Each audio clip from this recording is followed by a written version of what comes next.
Hello everyone, welcome to our channel. আজকের ভিডিওতে আমরা আলোচনা করব জিকে ক্লাস নিয়ে। তো প্রত্যেকেই আমার সাথে সাথে সঠিক উত্তর দেওয়ার চেষ্টা করবে এবং ভিডিও শেষে অবশ্যই কমেন্ট করে জানাবে কার কতগুলো সঠিক উত্তর হচ্ছে। তো খুব বেশি দেরি না করে আজকে আমরা প্রথম প্রশ্নে যাচ্ছি। দেখো 1 নম্বর প্রশ্ন কী বলা রয়েছে, প্রত্যেকেই লক্ষ্য করো। দেখো 1 নম্বর প্রশ্ন কী বলা রয়েছে, ল্যান্ড অফ কেকস বলা হয় কোন দেশকে? দেখো 4টি অপশন তোমরা লক্ষ্য করো, স্কটল্যান্ড, আইসল্যান্ড, বেলজিয়াম এবং নেদারল্যান্ড। তাহলে ক্ষেত্রে সঠিক উত্তর কী হবে? দেখো তাহলে অপশন এ হবে সঠিক উত্তর। প্রত্যেকে মিলিয়ে নেওয়ার সাথে সাথে সঠিক উত্তর হলো Scotland. Option A is the right answer. আমি পরবর্তী প্রশ্ন 2 নম্বর প্রশ্নে আসছে। দেখো নিচে লক্ষ্য করো তোমরা 2 নম্বর প্রশ্নে কী বলা রয়েছে। দেখো এখানে একটু স্পেলিং মিস্টেক আছে। 2 নম্বর প্রশ্ন লক্ষ্য করো, কোনটির ভেদন ক্ষমতা সর্বাধিক? 4টি অপশন তোমরা লক্ষ্য করো এবং সঠিক উত্তর দেওয়ার চেষ্টা করো। দেখো এক্ষেত্রে সঠিক উত্তর কী হবে? তাহলে সঠিক উত্তরটি হলো গামা রশ্মি। দেখো না, আলফা কণার বেগ দেখো 2 ইন্টু, এটা কী বলছে, 2 × 10⁷ মিটার/সেকেন্ড। তাহলে আলফা কণার বেগ হচ্ছে 2 ইন্টু, প্রত্যেকে নোট করে নাও। দেখো এটি কেন্দ্রক হিলিয়ামের কেন্দ্রকের মতো, এটির কেন্দ্রক হিলিয়ামের কেন্দ্রকের মতো। তাহলে আলফা কণার কেন্দ্রক কেমন না, হিলিয়ামের কেন্দ্রকের মতো। এর ভেদন ক্ষমতা কিন্তু অত্যন্ত কম। দেখো এর ভেদন ক্ষমতা অত্যন্ত কম। আলফা কণার ভেদন ক্ষমতা খুব কম, কিন্তু এর উচ্চ আয়নীয় ক্ষমতা দেখা যায়। এরপর দেখো বিটা কণা কী হচ্ছে, ঋণাত্মক আধান। এর আধান কেমন না, ঋণাত্মক। আলফা কণার আধান কেমন, এখানে দেখো লক্ষ্য করো, আলফা কণার আধান হচ্ছে ধনাত্মক, কিন্তু বিটা কণার আধান হচ্ছে ঋণাত্মক। এর বেগ দেখো 2 × 10⁸ মিটার/সেকেন্ড, একটু বেশি। আলফা কণার থেকে একটু বেশি হচ্ছে বিটা কণার বেগ। বলছে এটি ইলেকট্রনের অনুরূপ। কার মতো না, ইলেকট্রনের মতো। তাহলে আলফা কণা কার মতো, একটু আগে দেখো আলফা কণার কেন্দ্রক কেমন বললাম না, হিলিয়ামের কেন্দ্রকের মতো। এবং বিটা কণার কেমন না, ইলেকট্রনের অনুরূপ। এরপর দেখো নিচে দেখো গামা কণা হচ্ছে আধানহীন, না ঋণাত্মক বা ধনাত্মক নয়। এরপর দেখো এর বেগ দেখো 3 × 10⁸ মিটার/সেকেন্ড। এরপর দেখো নিচে কী বলা রয়েছে, দেখো এটি একটি তড়িৎ চুম্বকীয় তরঙ্গের মতো। কি না, এটি একটি তড়িৎ চুম্বকীয় তরঙ্গের মতো। এর ভেদন ক্ষমতা কিন্তু খুব বেশি। গামা কণার সব থেকে ভেদন ক্ষমতা বেশি। এর আয়নীয় ক্ষমতা কি না, খুব কম। আয়নন ক্ষমতা যাকে বলে, আয়নন ক্ষমতা খুব কম। আমরা নেক্সট পরবর্তী প্রশ্নে আসছি। দেখো 3 নম্বর প্রশ্ন, প্রত্যেকেই লক্ষ্য করো কী বলা রয়েছে, খুব ভেরি ইম্পর্টেন্ট প্রশ্ন। পূর্বঘাট পর্বতের সর্বোচ্চ শৃঙ্গ। তাহলে দেখো 4টি অপশন লক্ষ্য করো তোমরা এবং সঠিক উত্তর দেওয়ার চেষ্টা করো। তাহলে ক্ষেত্রে সঠিক উত্তর কী হবে? দেখো কী বলা আছে, জিন্দাগাড়া, দোদাবেতা, মহেন্দ্রগিরি, কলসুবাই। তাহলে ক্ষেত্রে সঠিক উত্তর কী হবে না, মহেন্দ্রগিরি। অপশন সি হবে রাইট অ্যান্সার। তাহলে সঠিক উত্তর হলো অপশন সি, মহেন্দ্রগিরি। তাহলে পূর্বঘাট পর্বতমালার সর্বোচ্চ শৃঙ্গ হচ্ছে মহেন্দ্রগিরি। দেখো কিছু ইম্পর্টেন্ট জিনিস আমরা জানবো। পশ্চিম ঘাট পর্বতের সর্বোচ্চ শৃঙ্গ হচ্ছে আনাইমুদি। তাহলে পশ্চিম ঘাট পর্বতের সর্বোচ্চ শৃঙ্গের নাম হচ্ছে আনাইমুদি। আনাইমুদি কোথায় অবস্থিত না, কেরালাতে অবস্থিত। কেরালার এটি কী হচ্ছে, সর্বোচ্চ শৃঙ্গ। একে আবার কি বলা হয়, দক্ষিণ ভারতের এভারেস্টও বলা হয়। আনাইমুদি উপদ্বীপীয় ভারতের সর্বোচ্চ শৃঙ্গ। এর উচ্চতা যদি বলা হয় না, 2695 মিটার। আনাইমুদি নামের অর্থ হচ্ছে কি বলা হয়, এর অর্থ হচ্ছে হাতির মাথা। নেক্সট আমরা পরবর্তী প্রশ্নে আসছি। দেখো তো প্রত্যেকে চ্যানেলটি সাবস্ক্রাইব করে নেবে। নেক্সট আমরা 4 নম্বর প্রশ্নে আসছি। দেখো খুব ভেরি ইম্পর্টেন্ট প্রশ্ন। নিম্নোক্ত কোন জায়গায় ক্ষুদিরাম বসুকে ফাঁসি দেওয়া হয়? 4টি অপশন তোমরা লক্ষ্য করো এবং সঠিক উত্তর দেওয়ার চেষ্টা করো। দেখো আমার সাথে সঠিক উত্তর মিলিয়ে নাও। তাহলে ক্ষেত্রে সঠিক উত্তর হবে মুজফ্ফরপুর। অপশান সি হবে সঠিক উত্তর। তাহলে সঠিক উত্তর হচ্ছে অপশান সি। নেক্সট 5 নম্বর প্রশ্ন। দেখো 5 নম্বর প্রশ্ন কিন্তু আরও গুরুত্বপূর্ণ প্রশ্ন। দেখো এখান থেকে এক্সামে একটি প্রশ্ন আসে। তাহলে দেখো 5 নম্বর প্রশ্ন, লোকসভায় আসন সংখ্যা কত? তাহলে ক্ষেত্রে সঠিক উত্তর কী হবে?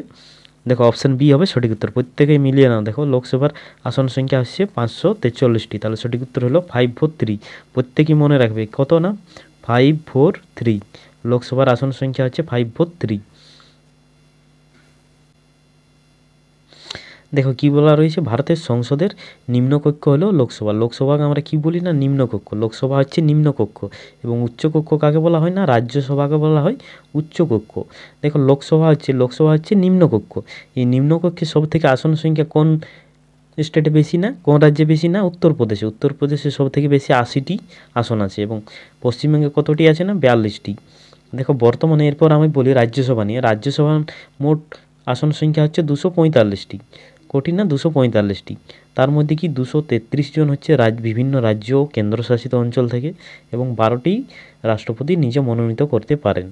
নেক্সট আমরা পরবর্তী প্রশ্নে আসছি। দেখো দেখো নেক্সট 6 নম্বর প্রশ্ন, খুব গুরুত্বপূর্ণ প্রশ্ন। দেখো পানিহারি কোন রাজ্যের লোকনৃত্য? তাহলে ক্ষেত্রে সঠিক উত্তর কী হবে? দেখো পানিহারি কোন রাজ্যের লোকনৃত্য? আমার সাথে মিলিয়ে নাও প্রত্যেকেই। দেখো যারা এখনও চ্যানেলটি সাবস্ক্রাইব করো নাই প্রত্যেকে চ্যানেলটি সাবস্ক্রাইব করো। তাহলে এক্ষেত্রে সঠিক উত্তর হবে অপশান এ, রাজস্থান। সঠিক উত্তর হলো রাজস্থান, অপশান এ। নেক্সট পরবর্তী প্রশ্ন নিচে দেখো, অ্যাথলিট দীপা কর্মকার কোন রাজ্যের বাসিন্দা? তাহলে দীপা কর্মকার কোন রাজ্যের বাসিন্দা? প্রত্যেকেই সঠিক উত্তর দেওয়ার চেষ্টা করো। দেখো 4টি অপশন লক্ষ্য করো। তাহলে ক্ষেত্রে সঠিক উত্তর কী হবে? দেখো আমার সাথে মিলিয়ে নাও। তাহলে সঠিক উত্তর হবে ত্রিপুরা। তাহলে অপশান সি হচ্ছে রাইট অ্যান্সার। নেক্সট আমি পরবর্তী প্রশ্নে আসছি। দেখো যে মৌলের পরমাণুর নিউক্লিয়াসে নিউট্রন থাকে না সেটি হলো, দেখো কোন মৌলের পরমাণুর নিউক্লিয়াসে নিউট্রন থাকে না? তাহলে ক্ষেত্রে কী হবে? 4টি অপশন তোমরা দেখো, খুব ভালোভাবে পড়ো এবং সঠিক উত্তর দাও। তাহলে ক্ষেত্রে কী হবে সঠিক উত্তর? না হাইড্রোজেন। হাইড্রোজেনের পরমাণুর নিউক্লিয়াসে কোনো নিউট্রন থাকে না। তাহলে সঠিক উত্তর হচ্ছে অপশান এ, হাইড্রোজেন। নেক্সট আমরা পরবর্তী প্রশ্নে আসছি। দেখো 9 নম্বর প্রশ্ন নিচে দেখো, তো এটি কিন্তু প্রত্যেকেই সঠিক উত্তর দেওয়ার চেষ্টা করো। 9 নম্বর প্রশ্ন দেখো, খুব ভেরি ইম্পর্টেন্ট প্রশ্ন। পৃথিবীর দীর্ঘতম নদীর নাম কি? এক্ষেত্রে সঠিক উত্তর কী হবে? দেখো প্রত্যেকেই কমেন্ট করো। দেখো পৃথিবীর দীর্ঘতম নদী হচ্ছে নীল নদ। তাহলে ক্ষেত্রে সঠিক উত্তর কী হবে? না option B is the right answer. সঠিক উত্তর হলো নীল নদ। আমাজন কিন্তু কী বটে? আমাজন কিন্তু বৃহত্তম নদী। আমাজন হচ্ছে বৃহত্তম নদী। নেক্সট আমরা পরবর্তী প্রশ্নে আসছি। দেখো 10 নম্বর প্রশ্ন। 10 নম্বর প্রশ্ন দেখো, প্রত্যেকেই নাম শুনেছ এআই। তো এআই এর ফুল ফর্ম হচ্ছে আর্টিফিশিয়াল ইন্টেলিজেন্স। দেখো 10 নম্বর প্রশ্ন কী বলা রয়েছে? Artificial intelligence. তাহলে ক্ষেত্রে সঠিক উত্তর কী হবে? দেখো 4টি অপশন তোমরা ভালো করে পড়ো। এই যে আর্টিফিশিয়াল ইন্টেলিজেন্স কথাটি কে প্রথম ব্যবহার করেন? তাহলে ক্ষেত্রে সঠিক উত্তর কী হবে? দেখো দেখো আমার সাথে মিলিয়ে নাও। তাহলে সঠিক উত্তর হচ্ছে অপশান সি, জন মেকার্থি। কী হবে? না জন মেকার্থি। পরবর্তী প্রশ্নে 11 নম্বর প্রশ্নে আসছি। দেখো দেখো নিচে 11 নম্বর প্রশ্ন। দেখো ভীষণ ইম্পর্টেন্ট প্রশ্ন, মিশ্র অর্থনীতির অর্থ কী? অর্থাৎ মিক্সড ইকোনমি। এই মিশ্র অর্থনীতির অর্থ কী হবে? দেখো মিশ্র অর্থনীতির অর্থ কী? তাহলে ক্ষেত্রে কী হবে? দেখো প্রত্যেকে আমার সাথে সঠিক উত্তর মিলিয়ে নাও। দেখো ক্ষেত্রে কী হবে সঠিক উত্তর? না অপশান সি হবে সঠিক উত্তর। তাহলে সঠিক উত্তর হচ্ছে অপশান সি। নেক্সট আমি পরবর্তী প্রশ্নে আসছি। দেখো তো যারা যারা এখনও ভিডিওটি লাইক করো নাই প্রত্যেকেই লাইক করে দাও। দেখো তোমার বন্ধুদের অবশ্যই শেয়ার করে দাও। দেখো নেক্সট প্রশ্ন, ইউনিসেফের সদর দপ্তর হলো, দেখো ভীষণ ইম্পর্টেন্ট প্রশ্ন, ইউনিসেফের সদর দপ্তর হলো। তাহলে ক্ষেত্রে সঠিক উত্তর কী হবে? এটি দেখো প্রত্যেকেই কমেন্ট করো। দেখো ইউনিসেফের সদর দপ্তর বা হেডকোয়ার্টার, সঠিক উত্তরটি হবে অপশান এ, নিউ ইয়র্ক। তাহলে ক্ষেত্রে সঠিক উত্তর হলো অপশান এ, নিউ ইয়র্ক। প্রত্যেকেই কিন্তু আমার সাথে মিলিয়ে নেবে। দেখো নিউ ইয়র্ক। দেখো নিচে দেখো 13 নম্বর প্রশ্ন, আর একটি ভীষণ গুরুত্বপূর্ণ প্রশ্ন। দেখো কি বলা রয়েছে 13 নম্বর। দেখো জন ফসে 2023 সালে কোন বিভাগে নোবেল পুরস্কার পাচ্ছেন বা পেয়েছেন? দেখো 2023 সালে কোন বিভাগে জন ফসে নোবেল পুরস্কার পেয়েছেন? 13 নম্বর প্রশ্ন। তাহলে ক্ষেত্রে সঠিক উত্তর কী হবে? দেখো প্রত্যেকেই কমেন্ট করে দেখো। তাহলে সঠিক উত্তর হচ্ছে কী হবে? দেখো প্রত্যেকেই দেখো জন ফসে। তাহলে ক্ষেত্রে সঠিক উত্তর কী হবে? না সাহিত্য। অপশান সি হবে সঠিক উত্তর। তাহলে সঠিক উত্তর হচ্ছে অপশান সি। প্রত্যেকেই মিলিয়ে নাও, সাহিত্যে কী পেয়েছে 2023 সালে? না জন ফসে। আচ্ছা 2024 সালে দেখো প্রত্যেকেই কমেন্ট করো, 2024 সালে কে সাহিত্যে নোবেল পেয়েছে? প্রত্যেকেই কমেন্ট করে জানাও। তাহলে এক্ষেত্রে কী হবে? না 2024 সালে সাহিত্যিকে নোবেল পুরস্কার পেয়েছে না হাংকাং। কী বলা হয়? না হাংকাং। এর নাম কি? 2024 সালে যে পেয়েছে তার নাম হচ্ছে হাংকাং। প্রত্যেকেই মনে রাখবে, খাতায় নোট করে নেবে। কী নাম? না হাংকাং। 2024 সালে নোবেল পেয়েছে কে? না হাংকাং। নেক্সট আমরা পরবর্তী প্রশ্নে আসছি। দেখো দেখো 2023 সালে আবার নোবেল পুরস্কারেরই প্রশ্ন। দেখো কী বলা রয়েছে। দেখো 2023 সালে শান্তিতে নোবেল পুরস্কার পাচ্ছেন কোন দেশের মানবাধিকার কর্মী? নার্গিস মোহাম্মদী। নার্গিস মোহাম্মদী কোন দেশের মানবাধিকার শান্তিতে নোবেল পুরস্কার পাচ্ছে? তো এই নার্গিস অধিকারী কোথাকার বাসিন্দা ছিল? না ইরানের। তাহলে সঠিক উত্তর হবে অপশান সি। এক্ষেত্রে সঠিক উত্তর হবে অপশান সি, ইরান। আচ্ছা 2024 কে পেয়েছে শান্তিতে? না নিহন হিন্ডন কিউ। মনে রাখবে নিহন হিন্ডন কিউ। প্রত্যেকেই নোট করে নেবে কিন্তু। কে? না নিহন হিন্ডন কিউ 2024 সালে শান্তিতে নোবেল পুরস্কার পেয়েছেন। নেক্সট দেখো 15 নম্বর কী বলা রয়েছে, হেনলি পাসপোর্ট ইন্ডেক্স 2024 ভারতের স্থান কত? হেনলি পাসপোর্ট ইন্ডেক্স 2024 ভারতের স্থান কত? তাহলে ক্ষেত্রে সঠিক উত্তর কী হবে? দেখো প্রত্যেকেই লক্ষ্য করো। তাহলে দেখো এক্ষেত্রে সঠিক উত্তর হবে, দেখো কী হবে না, একটু মনে হচ্ছে টাইপিং মিস্টেক আছে। 2024 সালে হেনলি পাসপোর্ট ইন্ডেক্স কত আছে? না 82। কততম স্থানে আছে? না 82তম। নেক্সট আমরা 16 নম্বর প্রশ্নে আসছি। দেখো দেখো ভারতের প্রথম সোলার সিটি হলো কোন শহর? 16 নম্বর প্রশ্ন প্রত্যেকেই লক্ষ্য করো, ভারতের প্রথম সোলার সিটি হলো কোন শহর? তাহলে ক্ষেত্রে সঠিক উত্তর কী হবে দেখো, সঠিক উত্তর কী হবে না সাঁচি, সঠিক উত্তরটি হবে সাঁচি। অপশান সি হবে সঠিক উত্তর। প্রত্যেকে মিলিয়ে নাও আমার সাথে, সঠিক উত্তর হচ্ছে সাঁচি। নেক্সট আমরা পরবর্তী প্রশ্ন দেখো, 17 নম্বর প্রশ্নে আসছি। তো প্রত্যেকেই তোমার বন্ধুদেরকে ভিডিওটি শেয়ার করে দাও এবং যারা এখনও চ্যানেলটি সাবস্ক্রাইব করে না প্রত্যেকে চ্যানেলটি সাবস্ক্রাইব করে নাও। দেখো 17 নম্বর প্রশ্ন, কোন শহর ক্লিনেস্ট গঙ্গা টাউন অ্যাওয়ার্ড জিতলো? তাহলে কোন শহর ক্লিনেস্ট গঙ্গা টাউন অ্যাওয়ার্ড জিতলো? এক্ষেত্রে সঠিক উত্তর কী হবে? অপশান এ হবে সঠিক উত্তর।